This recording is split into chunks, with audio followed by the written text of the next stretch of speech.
ইউনুসকে, প্রফেসর ইউনুসকে আমরা, তিনি দেশের কৃতি সন্তান, দেশের গৌরব। আমরা তাকে সব রাজনৈতিক দল সমর্থন দিয়েছি, ভবিষ্যতেও দেব।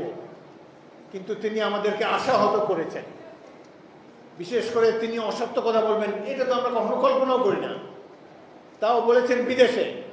জাপানে গিয়ে তিনি বলেছেন একটা মাত্র দল বিএনপি ডিসেম্বরের মধ্যে নির্বাচন চায়। এটা কি সত্য?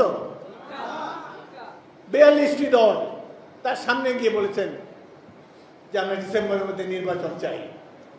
ফেব্রুয়ারি মাসে বিএনপির একটি প্রতিনিধি দলে আমিও ছিলাম।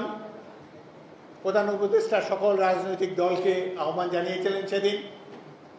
আমার স্পষ্ট মনে আছে, আমাদের সামনেই তিনি বলেছেন ডিসেম্বর মাসে নির্বাচন হবে।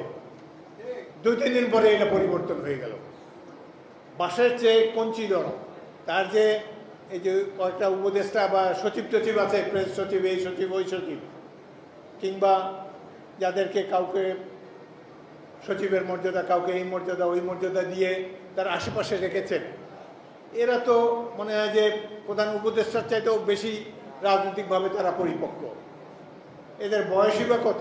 আরেকটি জিনিস, আমাদের এই যে ছাত্র সমাজ, এদের তো এখন বিশ্ববিদ্যালয়ে গিয়ে পড়াশোনা করার বয়স। আমরা যারা ওল্ড স্কুল অফ থট, 80 উপরে যাদের বয়স, আমরা মনে করি বাংলাদেশের সকল শিক্ষা প্রতিষ্ঠানে যারা ছাত্রছাত্রী রয়েছে তাদের প্রথম কাজ হলো লেখাপড়া সম্পূর্ণ করে নিজেদেরকে শিক্ষিত করে তারপর নিজের পেশায় আত্মনিয়োগ করুন। রাজনীতি করার জন্য উন্মুক্ত দরজা আপনাদের কাছে। সার্টিফিকেটটা নিয়ে পড়াশোনা শেষ করে এসে রাজনীতি করুন, আপনারা আগামী দিনে প্রধানমন্ত্রী, প্রেসিডেন্ট হন। কিন্তু এখন এই যে বারবার তদবির করে, মবক্রেসি করে সচিবালয়ে হাসির হয়ে অটোপাসের দাবি দেন, অটোপাস এই ডিগ্রিটা নিজেদেরকে দেন, এটি আপনাদের জন্য সম্মানজনক নয়।